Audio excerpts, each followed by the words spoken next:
In this video, we're going to look at what are called loops. In the previous video, we looked at how to define our own functions in R. Often when defining your own functions, loops are a nice thing to add into those functions. Now, some of the things that we've already looked at in the course, things like the apply statement and some of the functions that are in the tidyverse, you could do the same thing with loops, but the way that we previously learned them is easier. And so you may notice for some of these examples of loops, the more simple ones, that these really could have been done using an apply statement or one of the functions that we used in tidyverse. And in practice, I would use those options. But here, we got to learn to walk before we can crawl. So for some of those easier examples, we'll look at loops, but just understand, in practice, we really use loops for more complicated things or things that we couldn't use the apply or tidyverse for. All right, so here at the beginning in the notes, I just have two good references on loops. And you'll notice that one of these is the iteration chapter from your textbook. And so there are three types of loops we're going to look at. We're going to look at what's called a for, while, and an if loop. We're primarily going to focus on the for, but there will be examples of the while and if statements or loops. All right, so the first thing I'm going to do is I'm going to create a data frame that we can play with. So to do that, this is from the previous video, so I'm just going to delete that out. All right. So I'm going to simulate some data from what is called a normal distribution. So if you're not familiar with a distribution, it's not a big deal. A normal distribution, you can think of it as a bell-shaped distribution. So I'm just going to simulate data from that bell-shaped distribution. It's just going to be some fake data that we can play around with. This data that I'm going to simulate is going to have a mean of 100 and a standard deviation of 10. So you can think of this as there being a population with mean 100 and standard deviation equal to 10, and I'm going to pull a sample from that population, and so the sample that I pull might have a mean and standard deviation that are slightly different. So the first line of code here is just going to set mu to be the mean, which is 100. Sigma is going to represent the standard deviation. It's going to be equal to 10.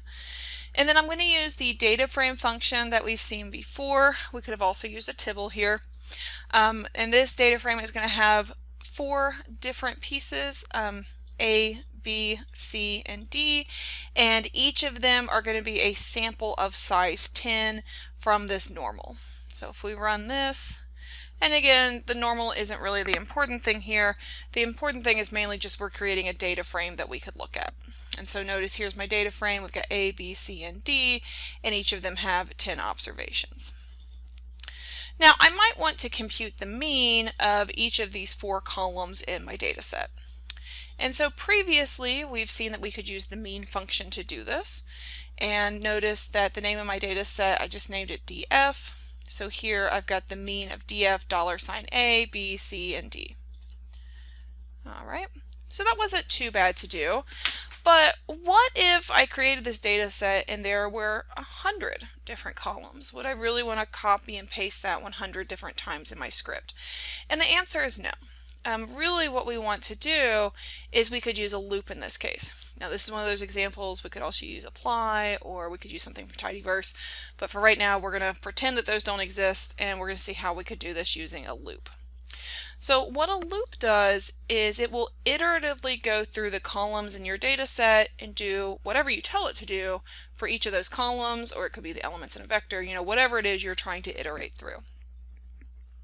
So what I've got here is a very simple loop, and this is what's called a for loop. You'll notice that the structure of the code is somewhat similar to when we defined a function. I've got my first line here. This is what actually defines the loop piece. It tells what I'm going to iterate through. I've got a curly bracket, beginning and end, and then in the middle I have what I want to happen at each time we iterate. So let me run this. We're going to see what the output looks like, and then we're going to talk through it. So here is the output, and you'll notice that these four means match with the four means that we have up above. So let's see what happened. Remember that our data frame has four columns.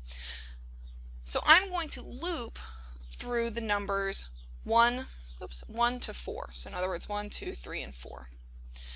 I is just a placeholder. And so what it's going to do is the placeholder I is going to iterate through the numbers 1 through 4. So the first time we go through this process, I will be equal to 1. The second time will be equal to 2, then 3, and then 4. And remember that the middle piece is what we're going to do on each iteration.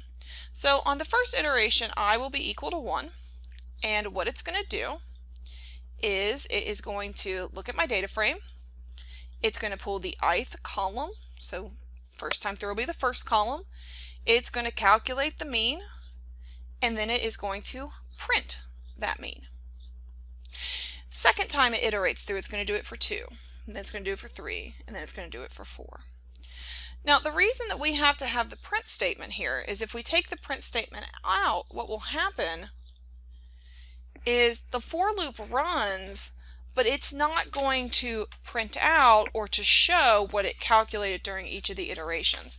So that's why we have to have the print statement there around the mean, so that each time it runs through the iteration, it prints it. So this is nice, we get it printed down here in the console, but instead we might want to store those values. So to store the output, what we first have to do is we have to create an object that is going to store our values for us. So here what I'm doing is I'm creating something called output, and I'm just going to set it to an empty vector of length 4, because again I know I'm going to have 4 different means. So I'm going to run this, and if we look at output right now,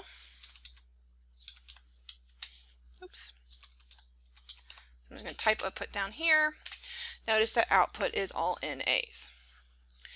Now to illustrate what the loop is actually doing is, remember what this loop is going to do is it's going to set I equal to the numbers 1 through 4, and it's going to do that iteratively. So let's just see what happens when the loop is equal to I. And to do this, what I'm going to do is I'm going to manually down here in the console set I is equal to 1, enter, and now I'm just going to run the middle part of my for loop. Okay, so I run the middle part, and now let's take another look at output. Notice that the first element of output has now been changed to the mean for the first column. Now when the loop iterates the second time, I isn't going to be equal to 1, I is going to be equal to 2. So again, let's manually do this. I is equal to 2, and then I'm going to again click enter. I'm going to run the middle portion of my loop, and now if we look at output, we can see that it looks like this. Okay, so up here what I'm going to do is just kind of write a comment so you can see what this looks like if we manually run the loop. So to manually run the loop, and actually let me put it up here after output.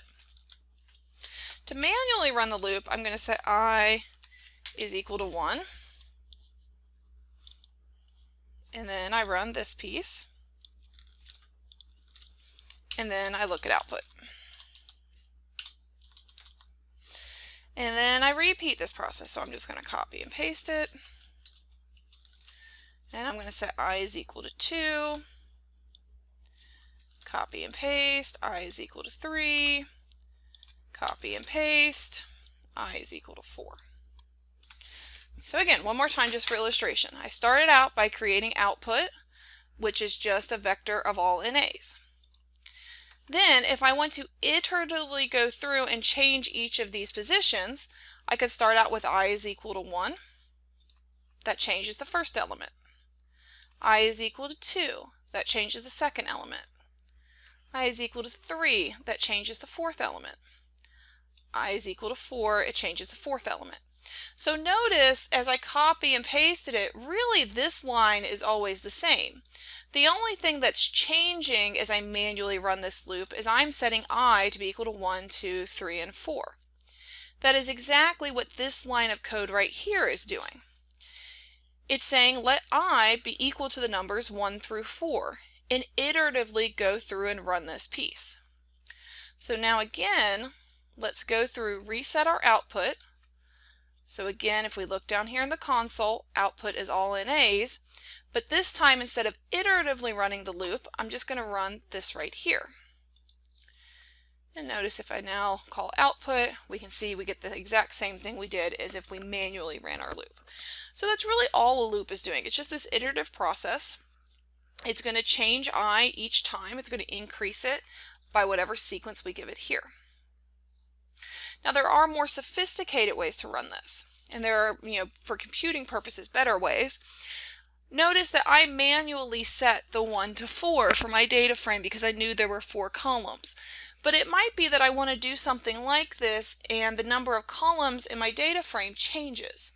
So instead of setting this equal to 1 through 4, it's often better to do it generically. And so let's see how we could do that. The first thing I'm going to do down below is I'm still going to define my output. This time I'm going to call it output 2. I'm still going to set it equal to be an empty vector, but instead of saying the length is equal to 4 for 4 columns, I'm going to set length equal to the number of columns in my data frame. So that way if I used a different data frame that, let's say, had 6 columns, I'd still be fine.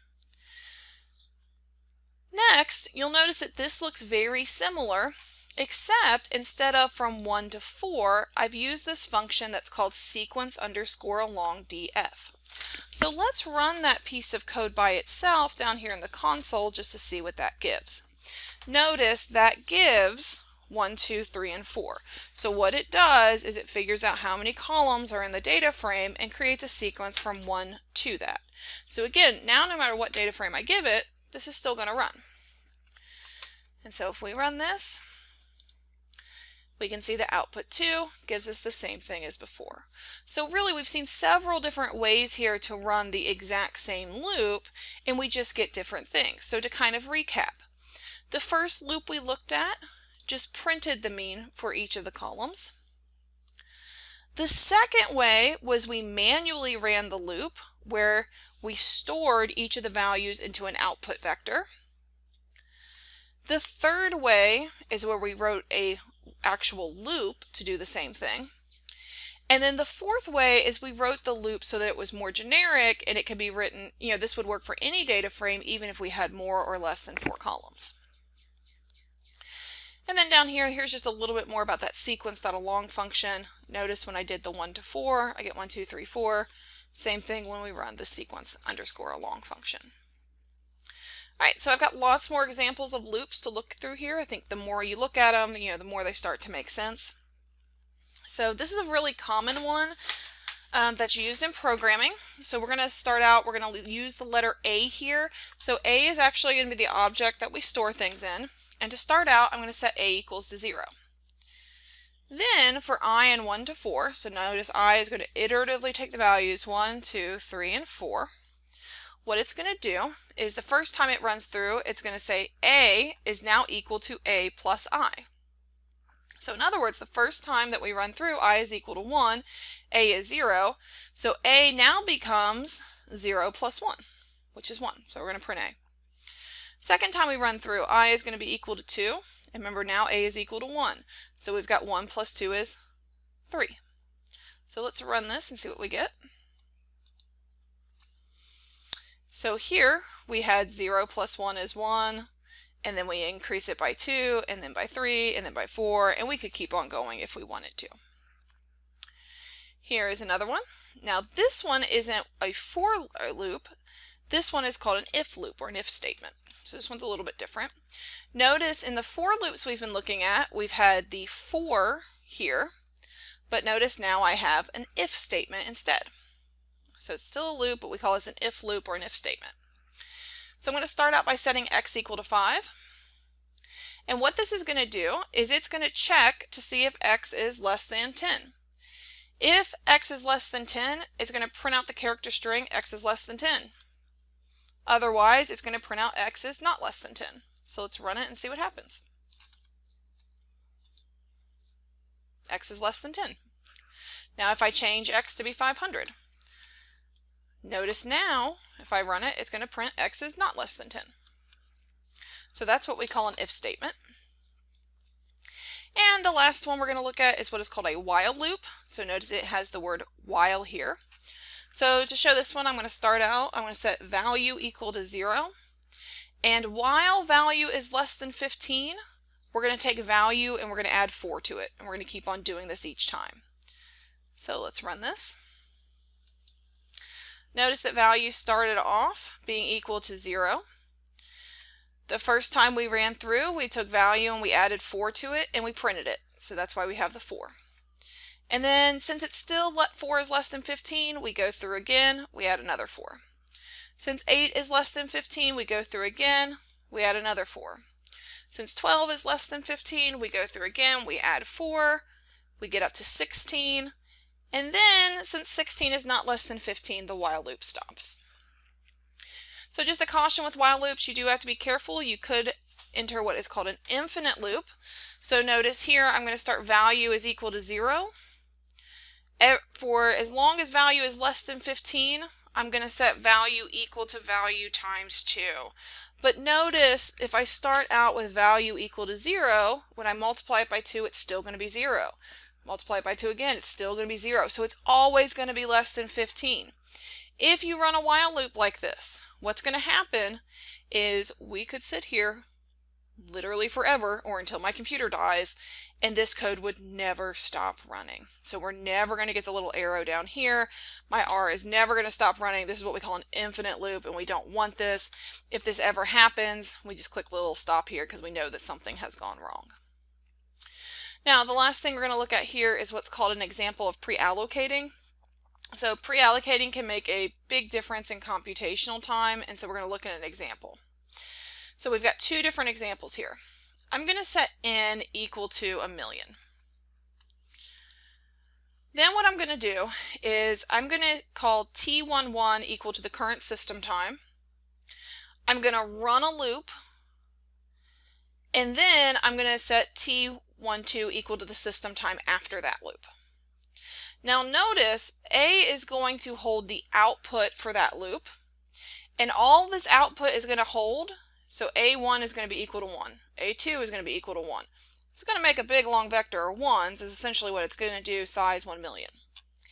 The difference here from what we've seen before is, remember before, whenever we would construct our output vector, I would tell it how long or how many spaces were going to be in that vector. Here I'm just making a completely empty vector. It's not just in A's, there's nothing in it, so I haven't told R how long it is. So let's run this. All right. So T1 and T2 just stored how long it took that to run. Next, I'm going to do the exact same thing, except my output vector B, I'm going to go ahead and tell R, hey, this vector has length n to it. So that's the only difference. I'm still going to record the beginning and end time there. First thing I want to do is double check that the loops give all identical answers, so you can use the all function here. This just says that they're all equal to one another. They're both just vectors of all ones. But now, to determine the time it took for each of them, what I'm going to do is subtract the end time for each of them and the beginning time. And you can see there is a, it seems minute because, it's a fraction of a second here. But we can see that the first way took 5 times as long as the second time. So for this, this example, not a big deal. Nobody's going to notice that. But if you were running something that took a long time to run, a five-fold difference could be huge. So this is why pre-allocating, and in all the examples I gave you above, I pre-allocated. All right, so again, this is just a taste of loops and iteration. Your book covers them much deeper. We're going to look at them more in lab. But this is just to get you started with loops. So as always, if you have any questions, please let me know, and I will see you later this week.